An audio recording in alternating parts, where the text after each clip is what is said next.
Hello and welcome back to our latest We Are Sunderland briefing with myself, Dom Shaw and Scott Wilson, both from We Are Sunderland. Thanks as ever to our partners, the Fans Museum and Cospex Opticians. We're going to look back today to the home games against Stoke and Bristol City and look ahead to that trip to Swansea City this weekend. And we're not going to have any roofs falling in, are we, Scott, during the recording of this? Tell you what, it nearly got the laptop. It nearly. Never mind your head. Never mind your head. All right. I was kind of watching it, and that you could feel the dripping. And to be fair to Sunderland, they were doing their best. They kind of got a bit of buckets underneath it and stuff, and it was like, look, do we move? But the problem is, because it's so late at night, we're all so close to deadlines. It's like, look, we'll just soldier on. As long as Regis Bristol do it, we'll speak to him. Even though we know this roof tile could go at any minute, then sure enough, yeah, wallop. But luckily my bag was kind of leaned up against my laptop, so it took the brunt, so we were all right. And Labrie just carried on unmoved. He to be honest, I don't think he quite knew what to make of it. I don't think whether he knew whether to kind of laugh it off and just make a big joke of it or just completely ignore it. So yeah. They've had a couple of problems with that press room, to be fair. But listen, there's nothing they could do. It was a leak upstairs, and they couldn't quite get into it to stop it before it was bad enough that the tile came through. Yeah, but I'm reliably informed it's all cleared up now anyway. If you have no idea what we're talking about, by the way, I'm sure you do. But if you don't, and this was post-match in the press conference, you're probably thinking, what the hell? What's on earth? Yeah, I know. It was post-match in the press conference on Tuesday night, and if you have a search for it on social, you won't have to look hard to find. It's a good job that Sunderland are at the top end of the table, because if they're not, imagine the it's a good job that they'd play. You know, the result wasn't great, and the performance wasn't brilliant, but they'd done okay in the game before. You know, it was crying out for a leaky defence kind of piece writing about it, wasn't it? But it didn't really fit, because to be fair to Sunderland, it wasn't a leaky defence. There were problems at the other end of the pitch. We'll get to them at the minute, but fairly comical goal to give away. But other than that, it wasn't really a leaky defence. Well, they've got more problems at the other end of the pitch now, because we're recording this on Thursday afternoon, and Labrie has confirmed earlier today that Tommy Watson is out for 2 months. What a blow. What a blow for a few things, really. What a blow for Sunderland. What a blow for Watson. But it just shows, doesn't it, in football, the highs and the lows. 3 days after that, and we spoke to Watson in the tunnel after the game on Saturday, and he was great, talking about it was his younger brother's 12th birthday. All the family were there. His dad's a Sunday League clogger, and he doesn't know where he got his genetics from. Loads and loads of class personality. And then 3 days later, the opposite emotion for him. But for Sunderland as well, in an area where they're already short, it's a major blow, isn't it? Yeah, it is. It was one of them where you were coming away on Tuesday night thinking, I'm worried this is a bad one. You know, it was one of them where they came on, they tried to treat him. He got up kind of 2 or 3 times, and every time he got up, you could tell that straight away Watson himself knew it wasn't right, wasn't comfortable, knew there was something wrong. He obviously had the treatment on the side. He came back on. I mean, pretty much literally the second he came back on the pitch, he was back on his backside. It was that obvious that it just wasn't right. He obviously hobbled away around, so it was pretty obvious it wasn't a muscular thing. It was obvious it was a kind of bone on bone, a real jarring kind of twist of the knee. That's what it looked like. I mean, to be fair to Bristol City lad, it was a really good challenge. It was a really heavy challenge, but it wasn't a bad challenge. It was just the force of it and the way that Watson kind of twisted. You just sensed that there was potentially a problem there. And obviously, unfortunately, that's how it's panned out. So 2 months, I mean, massive blow for Watson, because, had Romain Mundle stayed fit, there's a very good chance we would have seen hardly anything of Tommy Watson. He might even have been going away on loan in January. So, what an opportunity it was for him. He started to take it with both hands. Like you say, the weekend performance against Stoke, absolutely brilliant. And then this stops him in his track. And then, as you rightly say, it's a massive problem for Sunderland, because Mundle, maybe early-ish January, but I think we're looking at the best part of a month before Mundle's back up to full speed. Certainly, probably 3 weeks. Obviously, no Watson now. So, we're back into square pegs in round holes territories, aren't we? Because, I'm sure we'll get to in a second what they might do. But whatever Sunderland do, it's a bodge job. It's a fix, because, they don't have now another natural left winger who can easily slot in there. No, and it's credit to Watson that we're talking about him as being such a miss, because I think he's only started 5 games, 5 championship games in his career. But, well, it shows 2 things, really, as you say there. A, just how much of an impact he's made as quick as he has, really, because when Mundell suffered that injury, that felt like a major setback. Well, clearly it still has been, but Watson has eased that blow, hasn't he? Because he was a natural like-for-like fit. Well, as you say, Sunderland don't have one now. And it looks like it's going to be Eliza Mayenda, which tells us a few things, really. Abdullah Bar is absolutely nowhere near Majis Labrisse's thinking. Same with Adil Aushish and same with Nazari Rusin. Well, Labrisse all but confirmed that to you, didn't he, at the start of this week when he said they could go. But also that he sees Wilson Isidore purely as a centre forward, now and out number 9. Again, he's all but confirmed that today. Even though Isidore isn't scoring at the minute, he still thinks he offers an awful lot there. So Mayenda, who started the season as a striker and has then moved to the right, now looks like he's going to be doing a job on the left. And you'd do that, wouldn't you? You'd play Mayenda on the left rather than playing Roberts on the left and Mayenda on the right. Does that feel like even more of a bodge job? I mean, I think it probably does. I think... So Mayenda obviously played on both flanks on Tuesday night, didn't he? He started on the right, and then he switched over to the left when Roberts came in, when Watson went off. I thought he looked okay as a winger. He's clearly fast. He can be quite direct. There were a couple of times when he got kind of out wide and he just flashed the ball across, and you were thinking, that's not a bad ball. If there's a striker in there, that's a pretty decent ball he's put in the middle there. There were another couple of times, there was particularly one in the second half where he kind of picked up a loose ball, turned towards goal, and it could have been maybe a 3-on-2 or something like that. And it looked like he didn't really have a clue where to run, what he was doing, where he was going to. And that's the kind of positional sense of the role that he needs to pick up. I mean, it's not a particularly natural role for him on either side. So I guess from that point of view, it probably doesn't really matter whether he's playing on the left or the right. You're asking him to do a job that he's learning on the job, if you like, in either role. So with that in mind, it probably then doesn't make any sense to switch Roberts either and lose what he's best at. Keep Roberts on the right where we know what he can do and he knows what he can do. Then it's just, is it Mayenda or Isidore? I mean, I am slightly surprised because Isidore obviously came in as a left-sider and would be more natural there. And okay, you're then putting Mayenda back through the middle. He's probably not going to score a lot of goals doing that. Well, with the greatest one in the world, Wilson Isidore doesn't look like he's going to score a lot of goals playing as a number 9 at the minute. I mean, he had the header in the first half in the week, which was obviously clawed away by the keeper down to his right. But he's not looking like he's going to score a lot of goals at the minute. So I would have maybe been tempted to play Isidore on the left, where I think he is a bit more natural than Mayenda will be, and give Mayenda a run through the middle. But it's largely 6 and 2 threes, isn't it? I don't think you're looking at what Labrisse is going to probably do this weekend and think, well, why on earth is he doing that? It's a call where really whichever one plays on the left, whichever one plays up front, probably isn't going to make a huge amount of difference. Yeah, I just think, given Isidore isn't scoring at the minute and he plays on the left, would the more natural switch not be putting Isidore on the left and Mayenda, or even Connolly, saying to Connolly, because Connolly's had to do fits and starts, saying to Connolly, right, I'm going to give you 3 games now. Yeah. You're going to get 2 or 3 games, and it's a chance. Connolly knows, and maybe not trying too hard because he knows he's getting this run in the team. I mean, if you're Connolly, you're looking at that and probably thinking, when am I going to get it? When am I going to get a chance? I mean, you said earlier, Bar is clearly a million miles away from it. Aushish, clearly Labrisse doesn't fancy him. Well, you are starting to think, does he at all fancy Aaron Connolly? Because like you say, we're seeing 10 minutes here, 15 minutes here, 5 minutes here from Connolly. That would be another option, undoubtedly. Isidore on the left, Connolly through the middle. You've got to think that the reason he doesn't want to do that, clearly at the minute he doesn't want to move Isidore.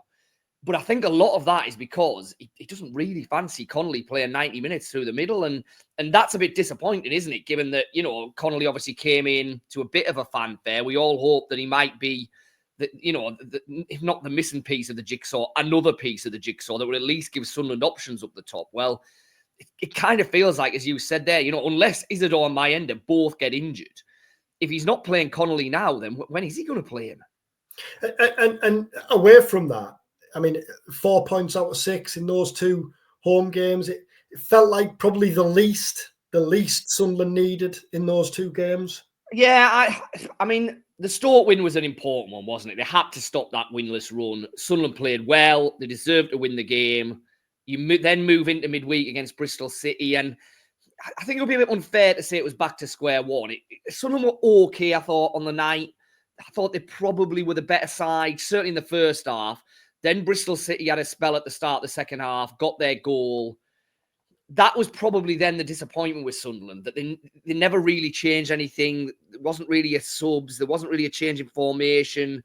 They never really built up a head of steam. And for all that they got the equaliser, and fair play to them for that, it wasn't really like you felt for 10 or 15 minutes that goal was definitely coming. It kind of came out of nowhere, really. So, I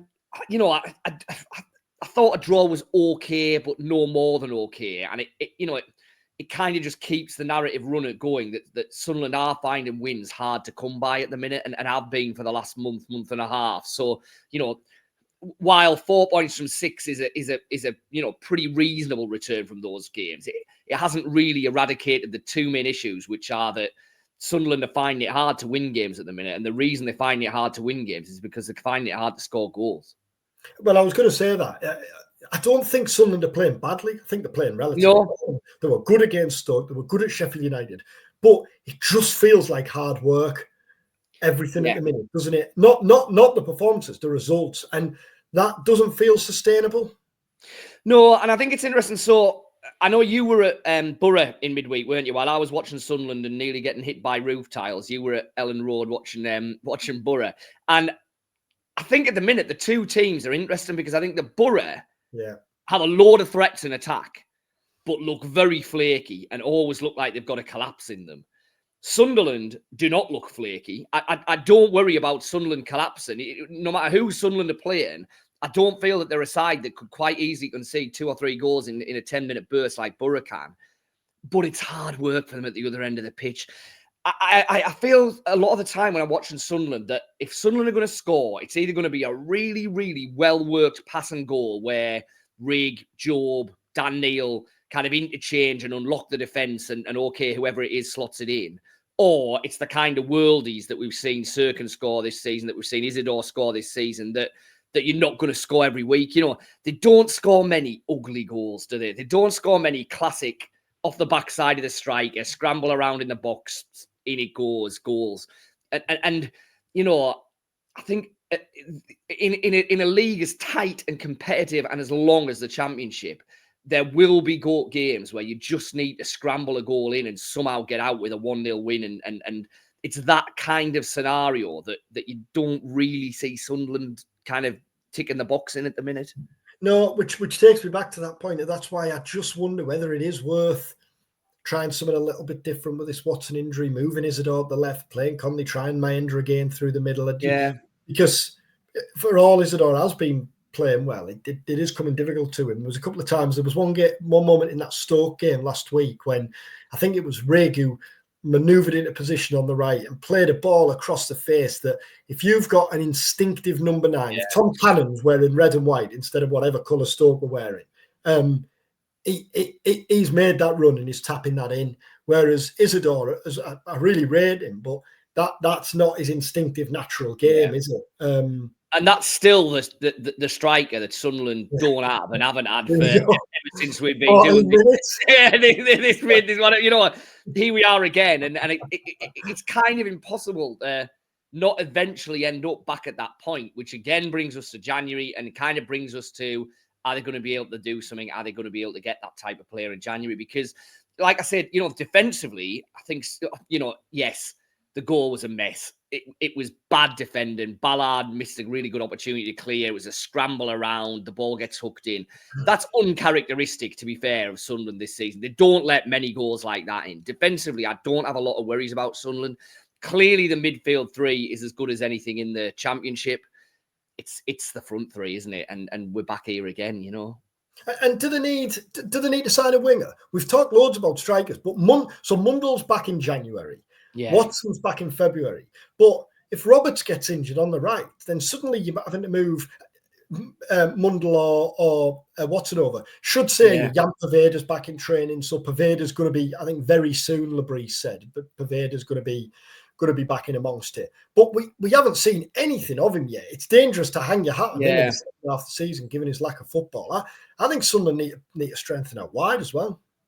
I think it's one of those where it might be difficult for them to do so, because when everybody's fit, they're okay there, and you're going to have to bring in a good player, aren't you, to walk in ahead of either Mundell or Roberts if they're both fit and on it.